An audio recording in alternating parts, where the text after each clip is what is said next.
Introducing Bob Doe. Too many times these niggas focus on the women, right? She holds you down, you get that paper and you hit it right. I'm trying to get it overnight, spitting that shit I write. Lines get vivid like I paint the canvas every night. You hear them when they dry, spit that shit 1,000 times. Trying to hustle off the words instead of hustling off the dimes. You ain't 100, I notice it almost every time. Catch up if you still behind, don't let me lap you on the grind. I've been working overtime on overtime on overtime, but I ain't where I wanna be, so I'ma work some more tonight. Yeah, I'ma work some more tonight. Yeah, I'ma work some more tonight. I've been working overtime on overtime on overtime, but I ain't where I wanna be, so I'ma work some more tonight. Yeah, I'ma work some more tonight. Yeah, I'ma work some more tonight. I ain't gon' front like I've been grinding every night, but I've been getting cake and I've been dining every bite. That's cause I deserve it. You never worded. About to do some time in prison soon because I murdered. Too many nights I roam around without a place to sleep because I'm on the grind. This the frame of mind it takes to eat. Barely holding on to mines, but yet I still embrace the beat because I wanna shine, so I keep pushing at the pace to keep. Too many days I wake up broker than I wanna be, so I'ma get it, I can't wait until it come to me. Best believe we chasing paper if you run. That's cool. Oh, so are you from here? No. No, you know, oh, you from the West Coast? Though. Nah, I grew up in Chicago. Chicago? Yeah. So, big fan of the Midwest. Big fan of Detroit when I found out about what's happening here. There's opportunities here, so. Yeah, and to be honest with you, Ira, and just being straight with you, the thing for me that brought me here was I read an article. It was my brother told me first, and then I read an article. And it was talking about they were taking girls in some of these bandos, you know what I mean? And I was like, if I could do my part, you know, and you know, at least take one off, you know, one house that they aren't using that for, you know what I mean? Absolutely. You know? Makes a difference. Yeah. Because it's a lot. It is a lot of it. Detroit's much bigger than most people. It is, right? Understand. Yeah, it's built for 2 million people.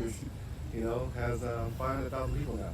You know, so it's a lot of houses that need to come down, and that's what, you know, like I said, like that's what I feel like.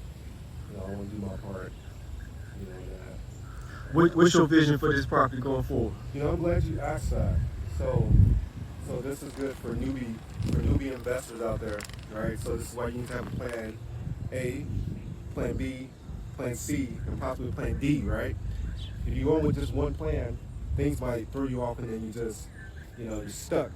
But so initially, I bought this one and I was going to rent it out. And then we got inside of it. You know, we gutted it. And then once we gutted it, it was like, oh man, like, this one, like, everything needs to be redone here. You know, so then with plan B was like, all right, so we'll tear it down and we're going to put an Airbnb on it, all right? But, you know, the way I feel about Airbnbs now, you know, with the economy changing, if we're in a recession, travel just, it just decreases. You know, that's just kind of what it does. You know, so now I'm on to plan C. So plan C is, you know, we're going to fill all this in, and then we're going to wait and see. We're going to see how the economy shakes out. I reached out to Boxable, and to see if they can put a Boxable on here, but there wasn't at that time. They weren't allowed in Detroit. You know, so now I'm going to try and find something else I can put here. Maybe there's a vacant lot over there. Maybe I can buy that lot. You know, combine the 2 lots, and maybe do one big structure, you know, and some type of, you know, really cool thing, you know, you get those 2 lots together, something nice for a family, maybe multi-generational, you know, something like that. So now we're on to plan C, you know, we'll see how that works out. Yeah.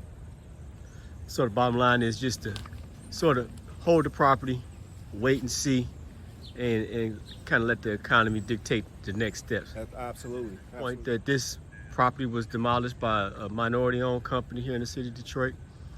So it's you are absolutely contributing to the local economy, which is part of your vision and plan. Yeah. And we thank you for it. Yep, absolutely. Yeah, that's part of the plan, you know, because I believe also that, you know, Detroit has a lot of out-of-town investors. You know, I sold 2 houses last year, right, to that group out of Columbia, right? You know, you got people from all over Europe and all over the states, right, buying properties here in Detroit.